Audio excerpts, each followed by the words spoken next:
যখন বলবো তখন আমরা যে প্রজেক্টটা দেখাবো সেই প্রজেক্টটা জলকে অপচয় থেকে বাঁচার জন্য আমরা এই প্রজেক্টটা আজকে দেখাবো। তো আমরা দেখেছি যেখানে আমাদের রাস্তায় যে ট্যাপ কলগুলো থাকে সেই ট্যাপ কলগুলো কি হয়, সেই ট্যাপ কলগুলোতে মনে হচ্ছে অবিরাম কলগুলো খুলে চলে যায় এবং জল পড়তে থাকে। এবার তাতে কি হয়, আমাদের জলটা খাদ্য জলটা আস্তে আস্তে ফুরিয়ে আসছে, তো জলটাকে অপচয় করা হচ্ছে। ওই জলটা অপচয় থেকে বাঁচার জন্য এই প্রজেক্টটা করা।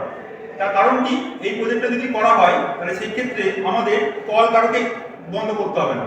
অর্থাৎ আমরা যখন জল নিতে যাব তখন অটোমেটিক কলটা চালু হয়ে যাবে এবং আমরা যখন কলের সামনে থেকে চলে যাব তখন কলটা বন্ধ হয়ে যাবে। অর্থাৎ এটাকে সেন্সারের মাধ্যমে এটাকে কাজ হবে। বা এইটাকে আমরা অনেক সময় টয়লেটেও ব্যবহার করতে পারি। টয়লেটে আমরা গেলে অনেক সময় জল ইউজ করি না করে চলে আসি, ফলে টয়লেটটা নোংরা থাকে, ফলে আমাদের পরবর্তী যে যায় তার খুব সমস্যা হয় টয়লেটে গেলে।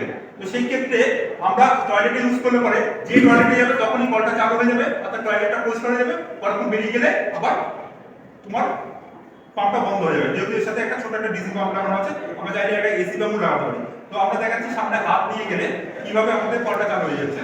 দেখো এখানে আমাদের একটা ছাত্র এখানে ধরে রয়েছে, পাইপ থেকে জল বেরোবে, আর আমাদের একটা ছাত্রী এই সামনে এখানে হাতটা দিয়ে যাবে। এখানে দেখো হাতটা নিয়ে যাও, হাতটা সরি নাও, আবার নিয়ে যাও।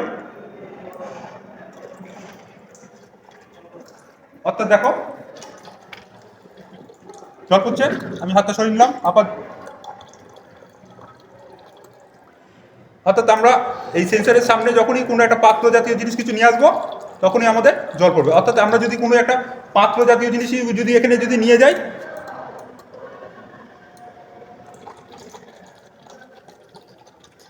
আমরা যদি কোনো গ্লাস যদি সামনে নিয়ে এরকমভাবে ধরি তখন আমাদের জল শুরু হয়ে যাবে, যেই সরিয়ে নেবো বন্ধ হয়ে যাবে। অর্থাৎ এখানে কারোর আমাকে কলটাকে যদি এটা একটা কল ধরি আমরা, তো সেই ক্ষেত্রে আমাদের কোনো এটা বন্ধ করার কোনো সমস্যা থাকবে না, অটোমেটিক কাজ হবে। আমি হাত সরিয়ে নিলেই দেখো বন্ধ হয়ে যাচ্ছে। এই ছিল আমাদের একটা